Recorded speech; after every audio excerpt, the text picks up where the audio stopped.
मायमावली हिंदी समाचार में आपका स्वागत है और मैं हूं शेख इस्माइल। दर्शकों, शिक्षा के हित में न जात, धर्म, समुदाय, गरीब, अमीर ये सब कुछ भी नहीं देखा जाता। जब भी इरादा होता है ऊंची उड़ान भरने का तो वो गगन छूने के लिए तैयार होता है।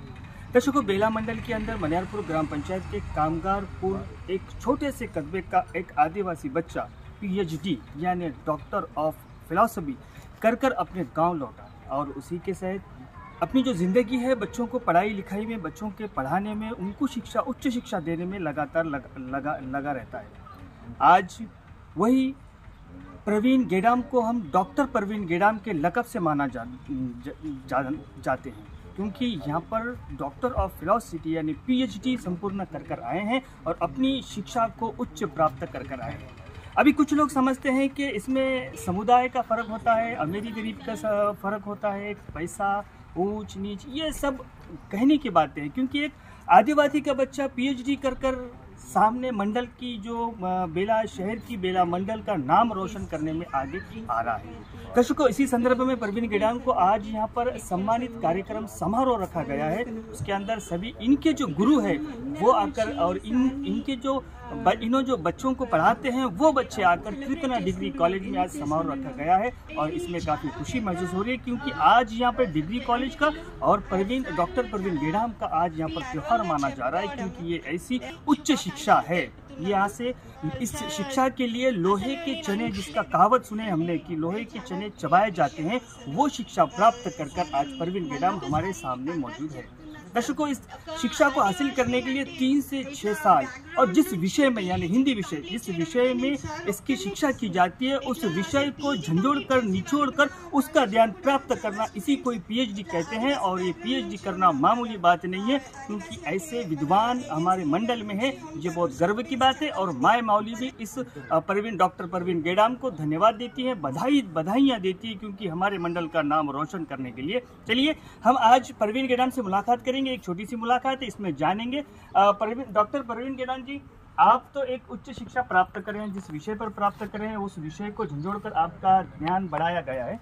आप अपने जो शिष्य है, अब कृतना डिग्री कॉलेज में उन बच्चों को पढ़ाते हैं, तो आप अपने बच्चों को यानी आपके जो विद्यार्थी है उनको क्या आप सूचना देना चाहेंगे, क्या सलाह देना चाहेंगे, फिर आगे जीवन में किस तरह से रहना चाहेंगे? क्योंकि एक MBBS डॉक्टर जो है एक जान बचाता है, लेकिन ये PhD करने वाला एक जो डॉक्टर होता है वो समाज को बचाता है। अब इस समाज के अंदर ये जो बच्चे जो है तुम्हारे आगे देश का भविष्य है, इन भविष्य को आप किस तरह से आगे ले जाएंगे और क्या सलाह देंगे इनको?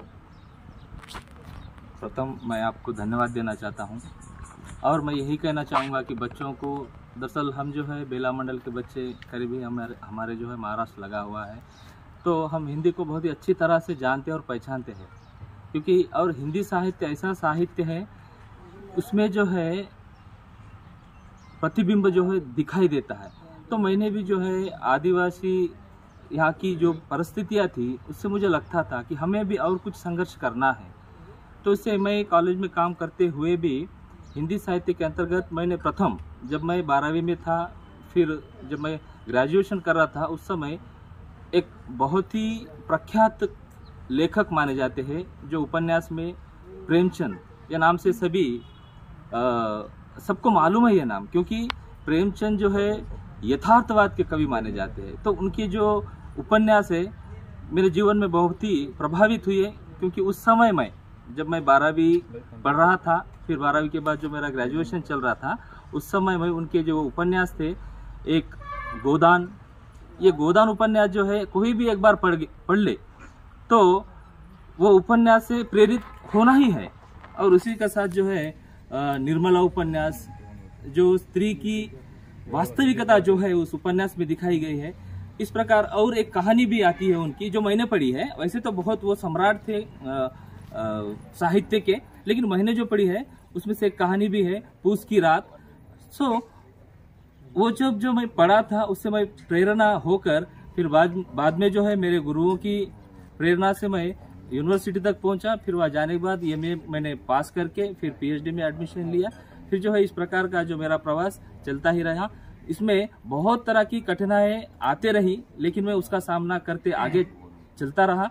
फिर बाद में जो है आज यहाँ तक मैं पहुँच सका हूँ, इसके लिए आप सभी का मुझ पर बहुत ही आशीर्वाद है, ऐसा मैं कह सकता हूँ। और बच्चों के लिए मैं कहना चाहता हूँ, बहुत सारे बच्चे जो है हमारे अभी बस 12वीं होते ही, लड़कियां तो है शादी कर लेते हैं और बच्चे भी कुछ ना कुछ काम में लग जाते हैं, लेकिन ये दरअसल गलत है।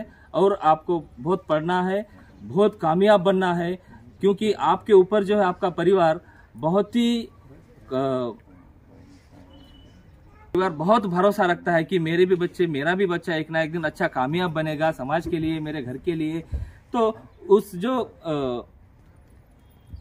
ఈరోజు మనకు కీర్తన డిగ్రీ కళాశాలలో అధ్యాపకంగా పనిచేస్తున్నటువంటి గిడాం ప్రవీణ్ గారికి ఉస్మానియా విశ్వవిద్యాలయం నుండి పిహెచ్డి వచ్చినటువంటి సందర్భంగా మనకు సన్మాన కార్యక్రమం ఏర్పాటు చేసుకోవడం జరిగింది। దీనికి ముఖ్య అతిథులుగా మనకి జూనియర్ కళాశాల ప్రిన్సిపల్ సూర్యప్రకాష్ గారు, అదేవిధంగా జిల్లా అధికారి పార్థసారథి గారు, అదేవిధంగా మనకి కవి విద్యావేత్త ఉదార్ నారాయణ సార్ గారు, అదేవిధంగా కన్నం మోహన్ బాబు గారు రిటైర్డ్ ప్రిన్సిపల్ గారు హాజరై వాళ్ళ యొక్క అమూల్యమైన సందేశాలని మన అందరికీ పిల్లలకు ఇవ్వడం జరిగింది। సాధారణ మధ్యతరగతి గిరిజన కుటుంబం నుంచి వచ్చినటువంటి ప్రవీణ్ సార్ ఆశ్రమ పాఠశాలలో చదువుకొని ఆ తర్వాత ప్రభుత్వ డిగ్రీ కళాశాలలో చదువుకొని ఎందరో మంది గురువులను సాధించుకొని ఆ గురువులందరూ కూడా ఈరోజు ప్రవీణ్ సార్ గొప్పతనం గురించి చెప్తున్నారంటే ఆయన యొక్క వినయ విధేయతలు, అదేవిధంగా కృషి, పట్టుదల, ఇంకా చదవాలన్న తపన ఈయనను ఆదర్శంగా తీసుకొని గిరిజనులు, గిరిజనేతరులు ఇట్లా కాకుండా అందరూ కూడా ప్రతి ఒక్క విద్యార్థి కూడా సార్ని ఆదర్శంగా తీసుకొని పిహెచ్డీలు చేసి ముందుకు వెళ్ళాలని కోరుకుంటున్నా। అలాగే ప్రవీణ్ సార్ కూడా ఇంకా ఉన్నత స్థాయికి ఎదగాలని, ప్రొఫెసర్గా ఉండాలని మనస్ఫూర్తిగా అభినందిస్తూ సార్కి ధన్యవాదాలు, అభినందనలు, ఆశీర్వాదాలు తెలియజేసుకుంటున్నాను।